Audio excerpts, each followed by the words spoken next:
Hello అండి. Welcome to Tanvi talks. ఇవాళ ఈ వీడియోలో తెలుగువారి ప్రత్యేకమైన స్వీట్ అనమాట. ప్రతి ఒక్క సారెలలో ఉండాల్సిన స్వీట్ ఐటెం చలివిడి అనమాట. ఇలాగా పర్ఫెక్ట్ పాకం, పక్క కొలతలతో నేను చూపించినట్టుగా చూపించండి. చూస్తున్నారు కదా, చేతికంటకుండా ఎలాగ ముద్దలాగా వస్తుందో. చాలా బాగుంటుందండి చలివిడి. నేను చూపించినట్టుగా చేసి ట్రై చేయండి. అలాగే ఈ వీడియో కనుక నచ్చినట్లయితే మన ఛానల్ని సబ్స్క్రైబ్ చేసుకోండి. లేట్ చేయకుండా ప్రాసెస్లోకి వెళ్ళిపోదాము. నేను ఇక్కడ 2 కప్పులు రేషన్ బియ్యం తీసుకున్నానండి. రేషన్ బియ్యం అయితేనే బాగా వస్తుందన్నమాట. ఈ రేషన్ బియ్యాన్ని మనము 2-3 సార్లు శుభ్రంగా కడిగి పెట్టుకుందామండి. ఇలాగా వీడియోలో చూపిస్తున్నట్టుగా 2-3 సార్లు శుభ్రంగా కడుక్కొని నీళ్ళన్నీ కూడాను వంపేసేసి మళ్ళీ బియ్యం అనేది మునిగేంత వరకు కూడాను వాటర్ పోసుకొని మనము ఓవర్ నైటు నానబెట్టుకుందామండి. రేపు చేస్తున్నామంటే ముందు రోజు నైటే నానబెట్టి పెట్టుకోవాలన్నమాట. తర్వాత రోజు ఉదయం అన్నమాట. తర్వాత రోజు ఉదయము చూస్తున్నారు కదండి, బియ్యం అనేది బాగా నానాయి అన్నమాట. ఇప్పుడు తేమ లేకుండా నీళ్ళన్నీ వంపేద్దామండి. తేమ లేకుండా ఒక 10 నిమిషాల పాటు ఆరనిద్దాము. ఈ బియ్యం అనేవి ఆరే లోపల మనం ఇప్పుడు స్టవ్ ఆన్ చేసుకొని ప్యాన్ పెట్టుకుందామండి.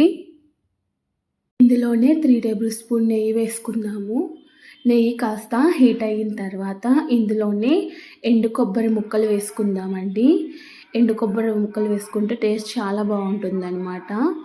కొంచెం కొబ్బరి ముక్కలు అలాగే కాస్త జీడిపప్పు వేసుకొని ఫ్రై చేసుకుందాము.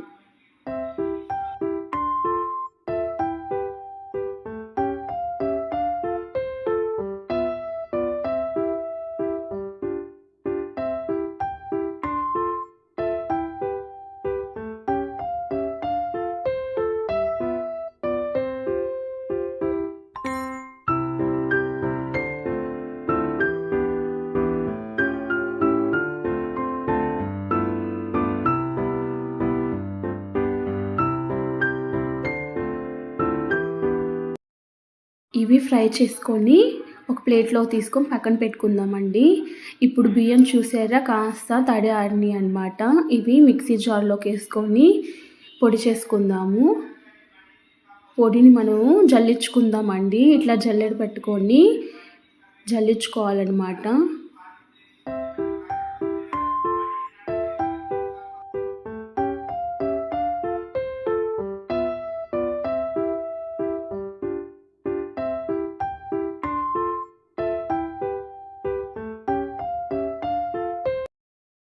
ఇలాగా జల్లించి పెట్టుకున్న బియ్యం పిండిని ఇలాగా చేత్తోటి ముద్దలాగా చేసుకొని పక్కకి తేమ అనేది ఆరిపోకుండా ఉంటుందన్నమాట. ఇలా చేసి పెట్టుకుందాము. ఇప్పుడు పాకం రెడీ చేసుకుందామండి. నేను ఇక్కడ 1.5 కప్పు బెల్లం తీసుకుంటున్నాను అనమాట. 2 కప్పులు రైస్ తీసుకున్నాం కదా బియ్యం మనము. 2 కప్పుల బియ్యానికి 1.5 కప్పు బెల్లం తీసుకుంటున్నాను అనమాట. 1.5 కప్పు బెల్లం తీసుకొని ఇందులోనే ఒక అరకప్పు వాటర్ పోసుకొని పాకం రెడీ చేసుకుందామండి.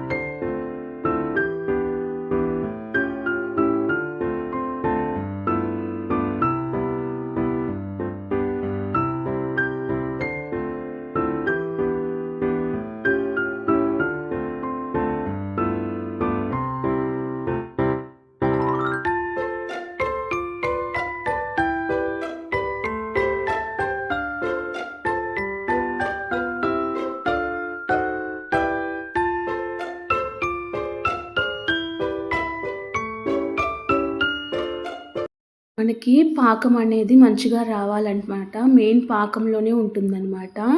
కలుపుకుంటూ ఇలా చూస్తున్నారు కదండి, కొంచెం ఒక బౌల్లోకి వాటర్ తీసుకొని మనం పాకాన్ని ఇందులో వేసుకోగానే ఇలాగ మనకి ముద్దలాగా రావాలన్నమాట. ఇలాగా ముద్దలాగా మనకి చేతికి వచ్చేసేయాలన్నమాట. ఇప్పుడు పాకం అనేది మనకి రెడీ అయినట్టు అనమాట. ముద్ద పాకం రావాలన్నమాట ఇట్లాగా. ఇప్పుడు పాకం రెడీ అయిందండి. సిమ్లో పెట్టేసేసుకుందాం మనం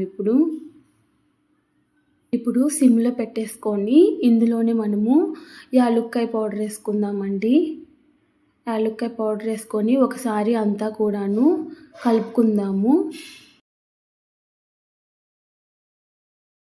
ఇప్పుడు మనం ఈ పాకంలోకి ముందుగా మనము బియ్యపిండి రెడీ చేసుకున్నాం కదండి. బియ్యపిండిని కొంచెం కొంచెంగా కలుపుకుంటూ వేసుకోవాలన్నమాట. మనకు పాకానికి ఎంతైతే పడుతుందో పిండి అంత పిండి మాత్రమే వేసుకోవాలండి. ఇలాగ ఒక పక్క పిండి వేసుకుంటూ మరో పక్క ఇలాగా కలుపుకుంటూ ఉండాలన్నమాట.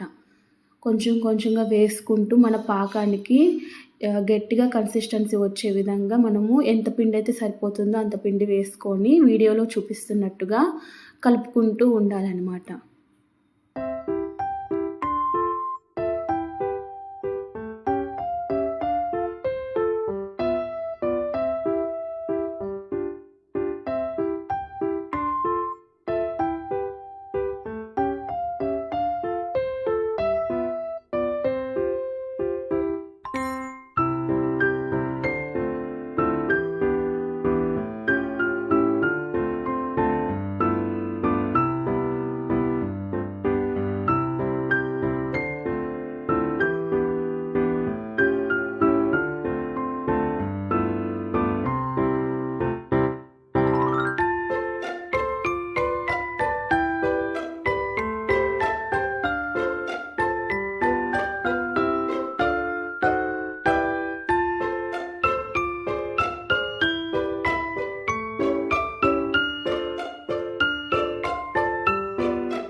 చూస్తున్నారు కదండి, చలివిడి అనేది మనకి సపరేట్ అవుతుందన్నమాట ప్యాన్ నుంచి.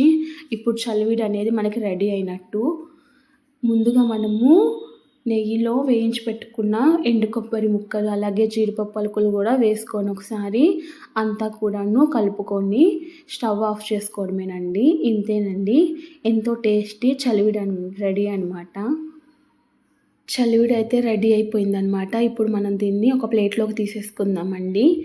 ఇంతేనండి, పర్ఫెక్ట్ పాకం అలాగే కొలతలతోటి నేను చూపించినట్టుగా మీరు కూడా చేసుకోండి. చాలా బాగా వస్తుందన్నమాట.